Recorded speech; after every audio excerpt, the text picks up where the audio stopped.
그때 예수님께서 사두가이들의 말문을 막아버리셨다는 소식을 듣고 바리사이들이 한데 모였다. 그들 가운데 율법 교사 한 사람이 예수님을 시험하려고 물었다. 스승님, 율법에서 가장 큰 계명은 무엇입니까? 예수님께서 그에게 말씀하셨다. 내 마음을 다하고 내 목숨을 다하고 내 정신을 다하여 주 너의 하느님을 사랑해야 한다. 이것이 가장 크고 첫째가는 계명이다. 둘째도 이와 같다. 내 이웃을 너 자신처럼 사랑해야 한다는 것이다. 온 율법과 예언서의 정신이 이 두 계명에 달려있다. 오늘 복음의 시작이 예수님께서 사두가이들의 말문을 막아버리셨다는 소식을 듣고 바리사이들이 모여옵니다. 사두가이들의 말문을 막아버리셨다.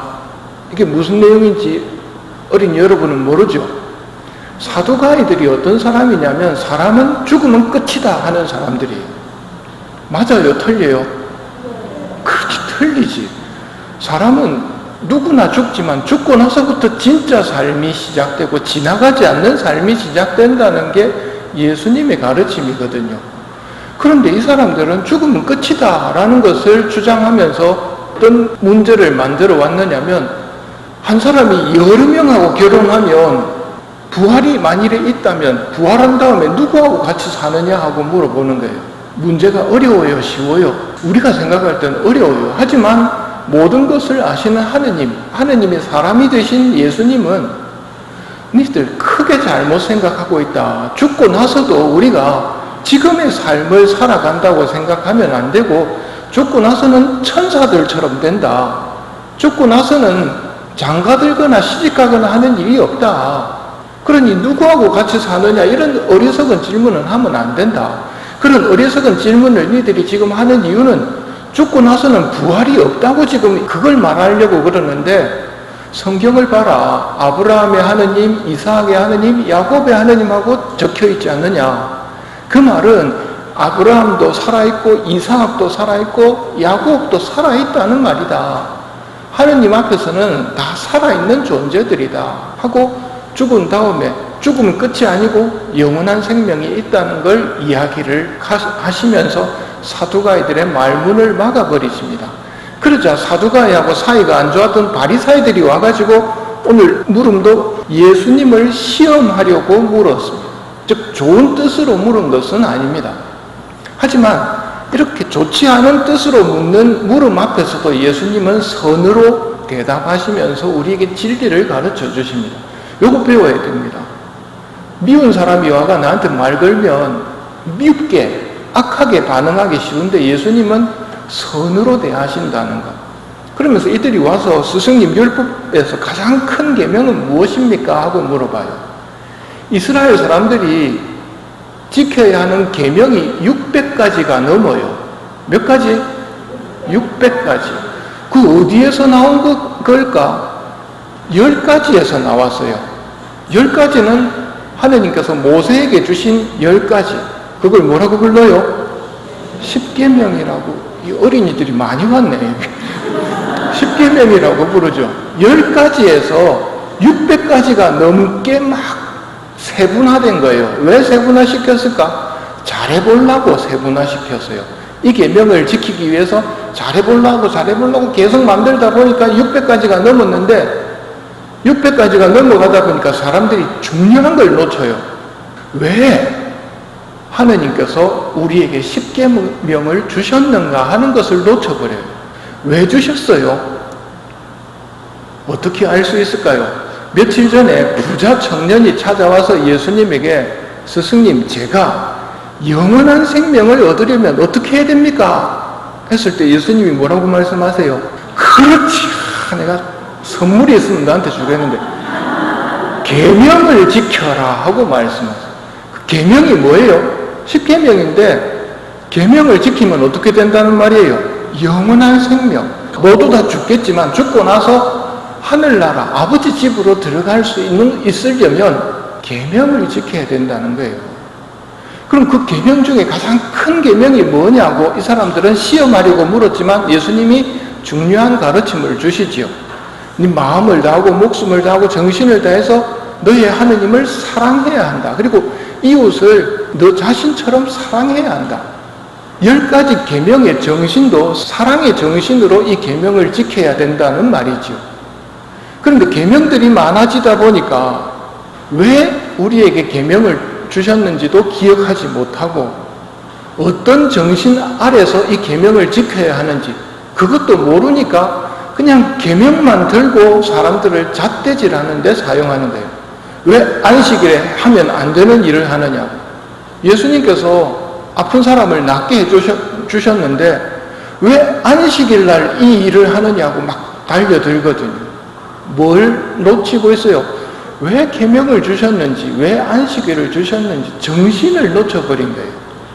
크게 보면 하늘나라로 가도록 영원한 생명을 얻기 위해서 계명을 주셨고 그 계명의 전체적인 배경은 하느님을 사랑하고 이웃을 우리 자신처럼 사랑하는 그게 배경이란 말입니다. 그렇다면 아픈 사람을 낫게 해줬다는 것, 이웃을 사랑하고 하느님을 사랑한다면 기뻐해야 되는 일 앞에서 정신을 놓쳐버리면 따지고 든다는 말입니다.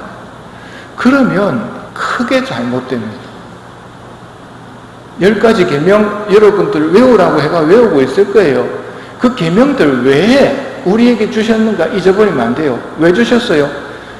영원한 생명을 얻으려면 그 계명대로 살아야 하기 때문이에요. 그리고 그 계명들의 배경, 사랑을 위해서, 하느님을 사랑하기 위해서 내가 이 계명들을 지키고 하느님을 사랑하고 이웃을 사랑하기 위해서 이 계명들을 지켜야 돼요. 그러니 하느님이 싫어하는데 계명을 지키면, 그런 식으로 계명을 지키면 아까 안식일 날 왜 사람 고쳐주느냐 하고 따지고 드는 거하고 똑같단 말입니다. 영원한 생명을 얻으려면 계명을 지켜야 되고 영원한 생명을 주시기 위해서 계명을 주셨다. 그 계명은 사랑의 마음으로 지켜야 된다. 이걸 알면 끝나나요? 끝이 안 나요. 왜?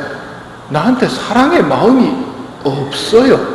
하느님을 사랑하는 마음, 이웃을 사랑하는 마음보다는 나를 사랑하고 내 중심으로 내가 편한 것만 늘 생각하는 마음이 내 안에 있단 말입니다.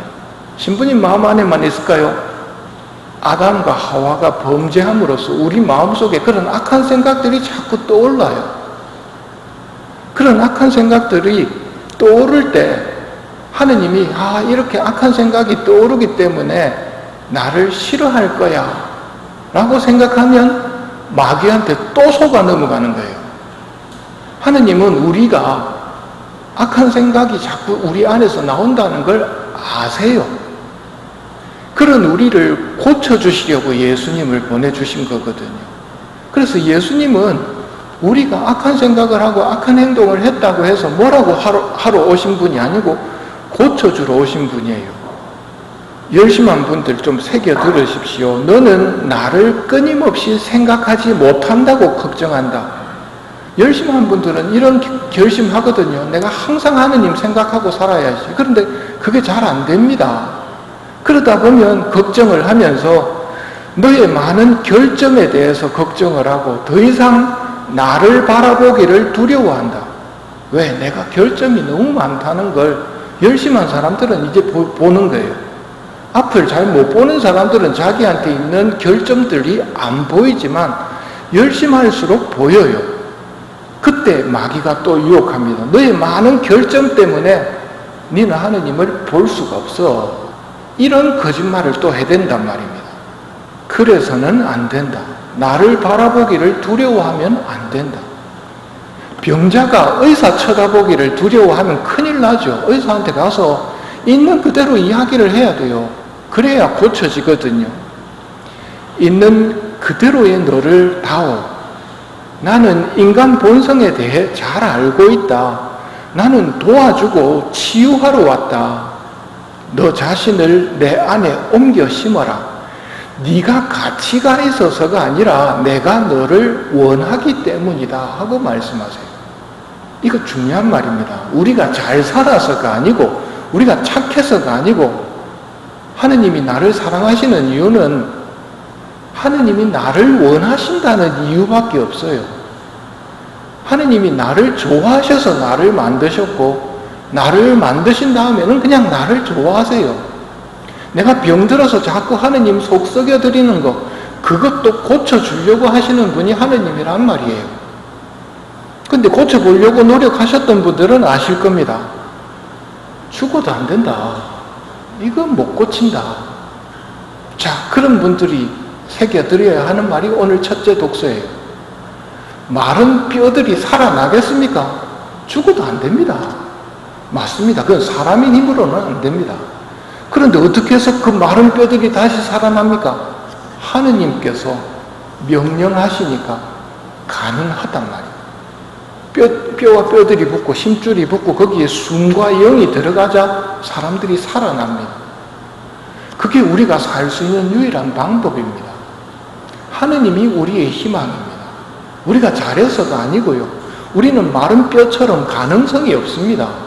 우리의 결심은 마른 뼈가 사람이 되는 것처럼 사실 터무니없기 짝이 없습니다. 하지만 우리에게는 나를 사랑하시는 하느님이 있다는 걸 기억해야 됩니다. 그 하느님께서 나를 도와주고 고쳐주시려 당신의 아드님을 보내셨다는 것. 그래서 하느님을 사랑하고 이웃을 사랑하는 것이 우리에게 주신 계명이라는 것은 참 기쁜 일입니다. 그런 하느님을 미워하고 이웃을 미워하라는 게 계명으로 주어졌다면 정말 곤란하겠지만, 우리에게 살고 싶으면 너희 아버지를 닮아서 너희도 자비로운 사람이 되고 용서해 주는 사람이 되고 사랑하는 사람이 되라고 명령을 하시는 겁니다. 자신 있습니까? 우리는 자신 없습니다. 죽어도 안 됩니다. 하지만 우리의 희망을 하느님께 둘 때 가능합니다. 그렇게 선하신 하느님, 능력 있는 하느님, 전능하신 천주성부께 감사드리는 마음으로 이 미사를 계속 봉헌합시다.